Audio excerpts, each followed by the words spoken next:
What's happening, Bills Mafia? Ryan Thomas here, back again, live on the Thomas Take Sports Podcast, Buffalo Bills post-game show. Happy to bring it to you. Better late than never. I got home, watched the Tampa Bay Bucks, LA Rams game, and of course, as soon as I had finished watching that game, I had the notes together for today's resounding 43-20 victory by the Buffalo Bills at home in Orchard Park, New York. It's always good when the Buffalo Bills get a big win, but it's even greater when the Buffalo Bills get a big win at home back in front of the 73,000 fans. We weren't able to do it at the home opener week 1 against Pittsburgh, of course, but to get it done in the form and fashion that we did today against the Washington football team, a team that last season defensively, they were one of the more fearsome front sevens that we had saw last year during the season, but not today. Buffalo's offense of 2020 returned to form here in the 2021 season. The offense that we saw all last season, we saw glimpses of it and then some in this game. I'm going to dive right into it here. Before I do, though, I want to remind you guys to fire off your comments in the comments section below. Any comments that you have in regards to the game today. A great game, phenomenal game. I'll give you, my take on the game. Of course, I want to hear your take as well on the game today. As the Bills are now 2-1 on the season, atop the AFC East. The New England Patriots lost today. I believe, actually, Miami might have won today. I'll have to get into that in a little bit when we get into the actual scores.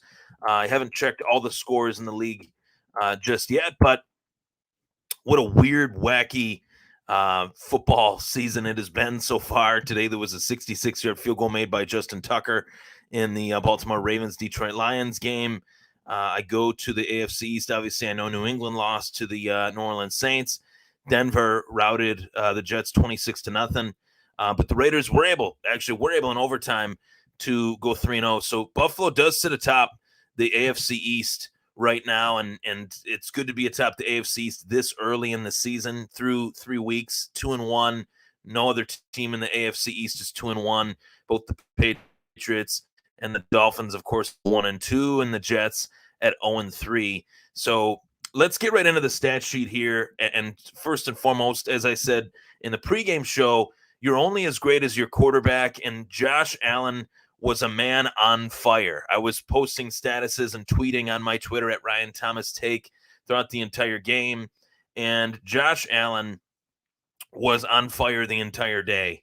I knew within the first few plays that this Allen was different. He looked like he had a fire to him. He looked like he had a moxie and a poise to him that he hadn't had week 2 or week 1. I think a little bit of that is the fact that he did talk to the media after the game last week, of course, and he seemed as if he was really harping on some of the struggles that he had through the first 2 weeks of the season. And it appears as if Buffalo brass, whether it's Sean McDermott, Brandon Beane, Brian Dable, the position coaches, guys like Ken Dorsey, got in Josh's ear and said, just focus on the next week. Let's leave that behind us. Focus on that next, week in the schedule. It's a long season. We got a 17-week season. We know what you're capable of. You know what you're capable of. Let's cross that bridge this week, and he crossed it. Josh Allen was 32 of 43 with a 74.4% completion percentage as well, 358 passing yards, 4 passing touchdowns, including 1 rushing touchdown. Simply put, this was one of the best games that Josh Allen has ever played. You can put it in there with a lot of the games that took place last year, of course, but this was by far his best game this season, and that's what I'm talking about is this season. I think we have been lost so much in what took place last season, as fun as a season as it was. We got to focus on this year, to focus on why this team needs to go from the AFC Championship to the Super Bowl. How do they go from the AFC Championship game to the Super Bowl? And the biggest reason that they can do that is if Josh Allen plays as elite as he did today. So Josh Allen, man on fire, 32 of 43. As I said, 358 passing yards. I was hoping he'd get over 400. I get a bonus in my fantasy league when you get over 400. Nonetheless, I'll take the 358, though. Rushing on the day, this Buffalo Bills run offense has looked very good these last 2 weeks. I talked about it in the pregame show this morning, but Zach Moss, 13 carries, 60 yards, no touchdowns. Devin Singletary had a little bit of a slow start to the day, 11 carries for 26 yards on the day. Not exactly a great day for Devin Singletary on the ground. But if you can't get one of them going, we can try to get the other one going, and that was the case with this game today. Zach Moss was able to establish himself into the offense today, and that was great to see once again. Zach Moss had a receiving touchdown as well, and that was nice to see him featured in the offense more. That's what I've been asking for. That's what I want to see, and I know a lot of Buffalo Bills fans agree with me on that assessment that a balanced offense isn't what we had last year. In all actuality, in all honesty, the passing offense, for as great as it was, we need a little bit of variety. We need a little bit of that balanced attack to get us from point A to point B. And recapping the game here as well, Cole Beasley had 11 catches for 98 yards. Stephon Diggs had 6 catches for 62 yards. And the man that really had his breakout game as Buffalo Bill, his first breakout game, was Emmanuel Sanders. Emmanuel Sanders, 5 catches, 94 yards, and 2 touchdowns on the day for the grizzled vet. He didn't look like a grizzled vet today. He looked like a new, fresh rookie. And that is music to the ears of every Buffalo Bills fan. I believe in Emmanuel Sanders. I loved the Emmanuel Sanders move. I felt like Emmanuel Sanders it was only a matter of time before he would have a game like this in a Buffalo Bills uniform. Better week 3 than later. And here it was. And it was a thing of beauty. He made some beautiful catches today. Josh Allen and Emmanuel Sanders appear to have a special chemistry, much like Allen and Diggs did last year. Who knows if it'll be to that level statistically, but just to have another new wide receiver in the fold like Diggs was last year, and for Allen to be that acclimated with him already, that's a really, really encouraging sign for our future this season. I think Emmanuel Sanders is one of those Super Bowl or bust type players. Like, he wants to be on a team. He would pick a team that has a real good shot at winning a Super Bowl, and he wants to be a big part in getting us there. And he was a real big part in this team getting this win today. So, takeaways of the game as well. As I mentioned, Josh Allen was a man on fire. Emmanuel Sanders had his breakout game as Buffalo Bill, his first really big breakout game as Buffalo Bill. And another player that I have held in higher regard than virtually anyone within Bills Mafia, because I go on Twitter, I go on Facebook, of course, I go on Instagram, and I see the way Bills Mafia reacts to Dawson Knox, whether it was last year or his rookie season. And Dawson Knox, to me, I think he has the ability to be a difference maker on this offense. It's just a matter of carving out a particular role, whether it's the coaching staff doing it or whether it's Dawson Knox doing it for himself, or both. I think Dawson Knox has finally has decided, I'm going to take it into my own hands finally, and I'm going to find my own role within this offense. And the touchdown snag that Dawson Knox had today, I have to say, was one of the best throws, one of the best catches. Josh Allen stole to Emmanuel Sanders earlier in the game, one of the best throws, one of the best catches. It seemed like the offense was just really in sync today. And Dawson Knox, his ability to trap the ball, Emmanuel Sanders, his ability to trap the ball on those passes was something to be seen. And it's a really positive sign for this offense to have this tight end dimension in this offense, knowing and understanding how the tight end position has evolved over the years with guys like Rob Gronkowski and Travis Kelce and Mark Andrews and, a few others. Dawson Knox, if he could be like a factor, more of a factor, I should say, in this offense than what he has been, this offense just got that much more dangerous, in my opinion. And seeing that take place today against a Washington football team defense that was one of the better defenses last year, what went on with them today, I couldn't tell you. I honestly don't care. I thought that this would be a close game, as I predicted score-wise, 28-24, and it ended up being a blowout, 43-21. There were moments in there where It felt like it was the Buffalo Bills versus the Washington football team referees, as if the referees were really, pulling for Washington in this one. And I hate to say that. I never like to throw that take out there, but facts are facts. There was a ton of missed pass interference calls in this game by these referees. Cole Beasley's trying to run a little drag route. He gets tackled before the ball's even thrown his way. No flag. Emmanuel Sanders, he gets tackled before the ball's even thrown his way. Stephon Diggs would have had a much better day in the air had he not been swiped to the ground by the safety or by the corner that was covering him. And that was really frustrating for me to watch that and to see Buffalo somewhat get robbed of field goal possession or touchdown possession, depending on how that drive would play itself out. But those are, that's a sidebar takeaway. But to be 2-1 now through the first 2 weeks of the season, I think we would all assume that we could have gone 3-0. We should have gone 3-0, but neither here nor there. It's in the past. Pittsburgh is now 1-2. They've looked terrible these last 2 weeks. The Kansas City Chiefs are now 1-2. You heard me right. The Kansas City Chiefs are now 1-2. The AFC is wide open, in my opinion, right now, as it stands right now.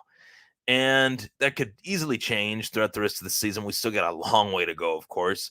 But it's kind of exciting right now, just simply looking at it right now and looking at the AFC standings and seeing that Buffalo's 2-1, the Raiders are 3-0. We don't know how legitimate the Raiders are, but the fact that it just has gone down like this to start the season, it's made the season that much more exciting. But we'll see how it plays out, of course.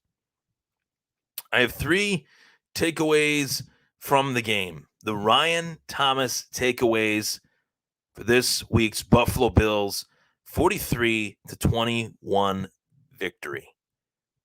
Elite Allen has returned, but is he here to stay? That is the question of all questions, right?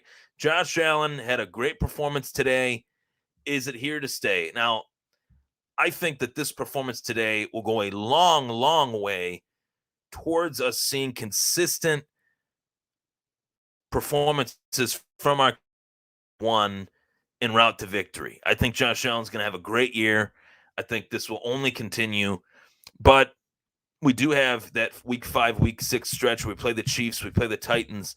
Those 2 games, as far as looking ahead, without overlooking Houston in week 4, those 2 games are going to be extremely important for Allen and the rest of the season, how that pans out. Because it's a 17-week season.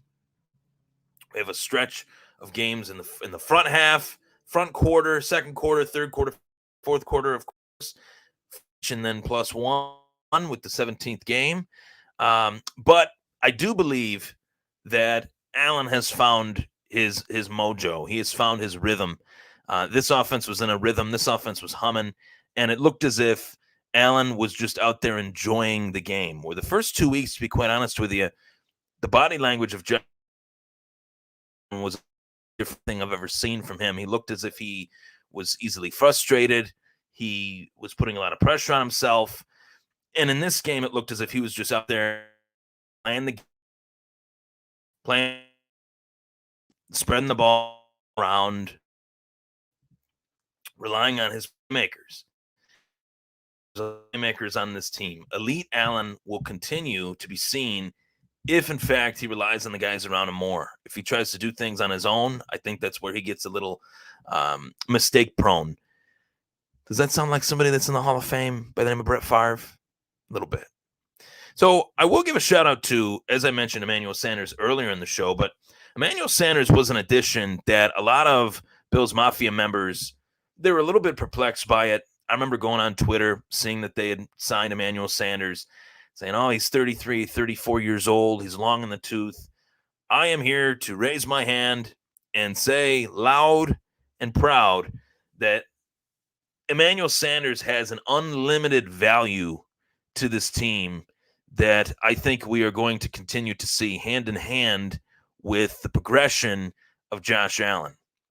And that value is the fact that he has played, obviously, with Peyton Manning, with Drew Brees, Jimmy Garoppolo. Can we throw him in there in the same sentence? We'll just say it. But Big Ben Roethlisberger. I think a player like Emmanuel Sanders, when times are tough, when things haven't really gone our way on the offensive side of the ball these first 2 weeks, as far as the pace that we wanted to implement on the opposition, a guy like Emmanuel Sanders is pivotal, is crucial for a guy like Josh Allen. Stephon Diggs is the wide receiver one, but Emmanuel Sanders, I think, what I've seen, has been like a quarterback whisperer to Josh Allen and to the before mentioned quarterbacks that I know that he's played with. Even from Emmanuel Sanders being a younger guy in Pittsburgh, I could go back to Big Ben. I'm paraphrasing here, but when Emmanuel Sanders was in Pittsburgh, Big Ben really acknowledged the smart savviness of Emmanuel Sanders as a receiver and how he's able to adjust and how he's able to relay that to the quarterback. And I think it went hand in hand. Seeing Josh Allen somewhat struggle these last 2 weeks, who does he got to rely on? Well, he's got to rely on the guys that are veterans on this team for this week to kind of get the wind back into his sails. Stephon Diggs had 6 catches for 62 yards. So it's not as if Stephon Diggs wasn't featured in this offense at all. Josh Allen spread the football around like butter on a piece of toast. But Emmanuel Sanders and Cole Beasley were the 2 receivers that led the day in terms of receiving yards and catches and targets. So I think there's a reason for that. And to me, it taught me that today Emmanuel Sanders has an unlimited value and a value that you can't even really see on the field, so much more so off the field. And you do see his value on the field, of course. He's a great player, but the value off the field, I think, is even more valuable. It's an unlimited value in comparison to his play on the field. Let me know what you guys think of that. So Buffalo's defense this season compared to last season, talked about it last week. We saw a lot of pressure from the front four on the opposing quarterback and Tua, who was taken out of the game, obviously, with a broken rib. Jacoby Brissett, he faced some sacks as well. Despite how poorly Taylor Heineke played today for the Washington football team, I was a little bit let down at how the Buffalo Bills front four wasn't really able to penetrate quite as well as I had hoped. And that's something that I want to see them get back to this next week against the Houston Texans. The Texans are not really a good team. On paper, they're probably one of the worst teams in the NFL. And I'd like to see Buffalo really head into this one as far as a post, as far as a next game game plan. And a thought here, I really hope to see that front four establish something that would be fun and interesting as far as the opponent that we have at stake here in Houston. So I'll get to some comments. Michael Geray says, one of the better games all around this season, to say the least. Go Bills. You betcha, Mike. That was their best performance all year long. Ken Zintel says, one game at a time. And that's something that I love, that mentality, because it's so true. One game at a time. If we try to push things too far, if we try to look ahead, if we try to, we're really only going to find ourselves behind the 8 ball. And I think the Bills fans, as well as the expectations that we have for this team based on last season going into this season, I think that got to the team a little bit because it's something that they haven't experienced before. Not just the success last year, but the expectations that come with it the following season. And they've just played to their game to figure out who they are. Each team, each year has a different identity year after year. Buffalo's trying to find a more balanced identity. And I think they're trying to, not only do I think they're trying to find it, I think they are in the process of finding it, and they're winning while trying to find it. So, hey, this team is a work in progress, right? To say the least. We'll get to some NFL football scores. If you guys have any Buffalo Bills comments that you want to get to, please feel free to fire those away as I recap the action for week 2 of the NFL. So there were a ton of great games today, and I think there's going to be a great game tonight. And I think that we are going to see something that we haven't seen in quite some time, as far as a slugfest between some older quarterbacks, and realize that, yeah, these guys they're not going to be around much longer. Aaron Rodgers being one of them. I'm wondering when the hell Tom Brady's going to call it quits. But we'll recap the action for all of the games at week 2 right here, right now. And I'll tell you who I was impressed with outside of the Buffalo Bills, of course, as Josh Allen threw for 4 TDs and ran for another against the Washington football team. But the Cleveland Browns, they rolled to their second victory of the season with a 26-6 victory over the Chicago Bears. In Justin Fields' first start, he was sacked 9 times. Was he holding on to the ball too long? Is the line horrible? Or both? I'd like to think both.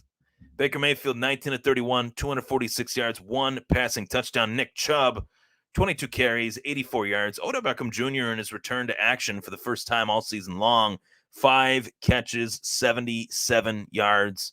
As Kareem Hunt had a rumbling, bumbling, stumbling run. He broke 2 tackles en route to a 29-yard rushing touchdown.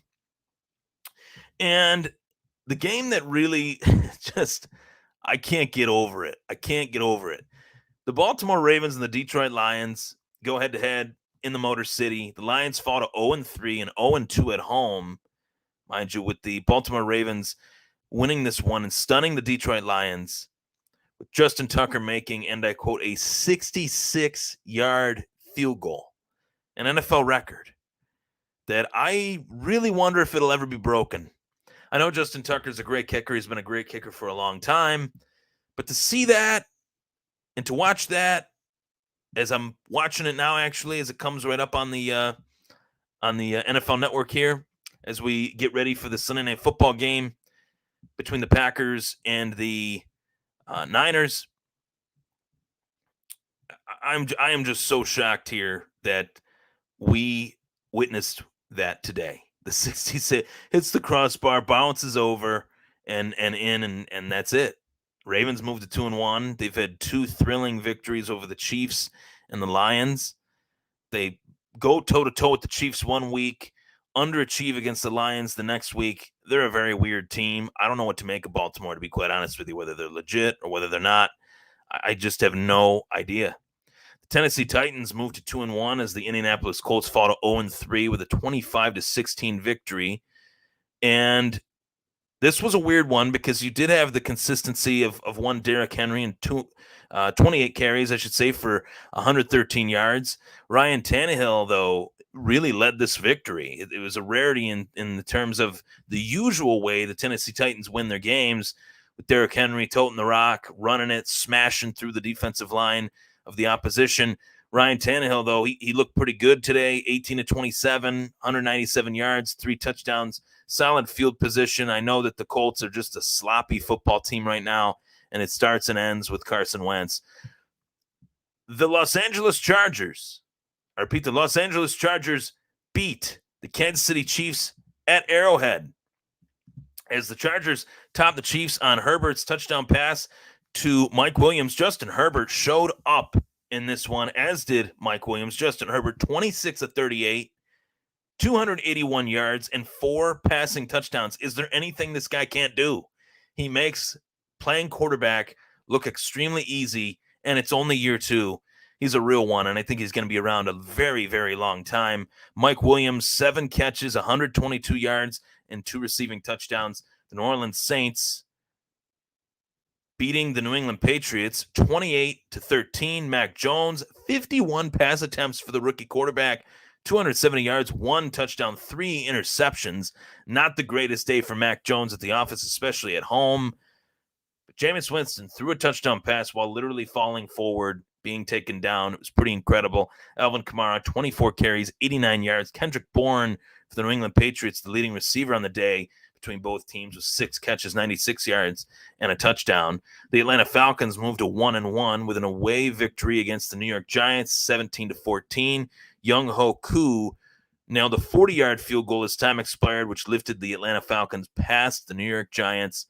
Saquon Barkley looked like Saquon Barkley of old, finally healthy, but it wasn't enough. Pressure's on Danny Jones as the New York media, New York sports media especially, fall on him and just tear him to bits. I feel for the guy. I know he hasn't played that great, but the Giants don't exactly have the greatest team either. So take the good with the bad, I guess. Be patient, New York. Be patient, New Jersey. I should say be patient, New Jersey. The Cincinnati Bengals top the Pittsburgh Steelers. They are now 2-1 with a 24-10 victory over Pittsburgh. Big Ben Roethlisberger, 58 pass attempts in this one. If Pittsburgh's throwing the ball 58 times, you know something went wrong, especially given the state of Big Ben as a player. But Najee Harris was getting passes out of the backfield, 14 catches, 102 yards for the rookie out of Bama. But the Cincinnati Bengals, led by Joe Burrow, as Joe Burrow connected with his college teammate Jamar Chase for 2 touchdowns. As Chase had preseason woes, but those woes are gone, as he's got 2 touchdowns today and a touchdown last week. Fun stuff for the Cincinnati Bengals in this youth movement that they're in right now. The Arizona Cardinals moved to 3-0 with a 31-19 victory over the Jacksonville Jaguars. That was probably my lock of the week, as Kyler Murray roared in this one once again with another rushing touchdown. A.J. Green, former Cincinnati Bengal himself, had a great day at the office. 5 catches, 112 yards. Take your pick with that Arizona offense to get DeAndre Hopkins, A.J. Green, Kyler Murray in and of itself is his own weapon. Chase Edmonds. You have a lot of talent on that offense in Arizona with a very offensive-minded coach, of course, in Cliff Kingsbury, as the Cardinals are 3-0. I like Arizona. I think they're a tough team to beat, and it should be fun to see them the rest of the season. As I mentioned earlier, the Denver Broncos rolled a 3-0 with a 26-0 shutout victory over the New York Jets. The Teddy Bridgewater era, 3 games, 3 wins. Melvin Gordon, 18 carries, 61 yards, and a touchdown. Tim Patrick, 5 catches, 98 yards. Man, I think it's safe to say that the New York Jets probably, just a thought, the New York Jets should have should have signed a veteran to play right out of the gate. I don't think Zach Wilson was ready. A year to sit would have helped, but what do I know? The Jets are great at developing quarterbacks, though. The Las Vegas Raiders win a nail-biter against the Miami Dolphins, 31-28. Derek Carr, a sensational season for him, 26 of 43, 386 yards, 2 touchdowns. Peyton Barber, 23 carries, 111 yards, and a touchdown. And Brian Edwards, 3 catches for 89 yards. And it's crazy. This one started out 14-2 Miami, and then the Raiders were able to get this one back. And it took a lot. They had to claw, scratch, and dig their way in overtime to make this one a victory. So congrats to the Raiders on going 3-0. The John Gruden era, part 2 with the Raiders, has been very interesting, but I'm happy for them that they're 3-0. The LA Rams cruised to a victory over the Tampa Bay Buccaneers by a score 34-24. Tom Brady threw 55 passes for 432 yards for only 1 touchdown. Deshaun Jackson had 3 catches for 120 yards and a touchdown, one of which, that touchdown, was 75 yards in the air. He tied former Hall of Fame, current Hall of Famer, former Steeler, of course, Lance Allworth, for most touchdowns of 75 yards or more. That's a pretty awesome record to have. Minnesota Vikings beat the Seattle Seahawks 30-17. Kirk Cousins, legit in this one, 30-38, 323 yards and 3 touchdowns. Alexander Mattison, 26 carries for 112 yards. Justin Jefferson in this one, 9 catches for 118 yards and a touchdown. And of course, Thursday night's action, the Carolina Panthers rolled to 3-0 as Sam Darnold and Chuba Hubbard played relief pitchers for Christian McCaffrey in that one, and the Packers currently have a 3-0 lead over the San Francisco 49ers. Aaron Rodgers 4 for 4, 51 yards. Allen Lazard had a 42-yard snag. So I'll be sure to keep you guys updated on all things Buffalo Bills, of course. I hope you enjoyed the post-game show, as well as my recap of the game. Ken Zintel throws down a comment. He says, if the Bucs and Chiefs continue to lose, our chances become much greater. I would agree, Ken, with that assessment. The AFC is wide open right now. It's fun, very fun. A lot of season to go. Rest assured, I'll be back on next Sunday for the Thomas Take Sports Podcast Buffalo Bills pregame show, as well, right back here for the postgame show. Thank you for tuning in. As always, go Bills. Victory Monday tomorrow, and I'm off of my day job. I'm going to celebrate.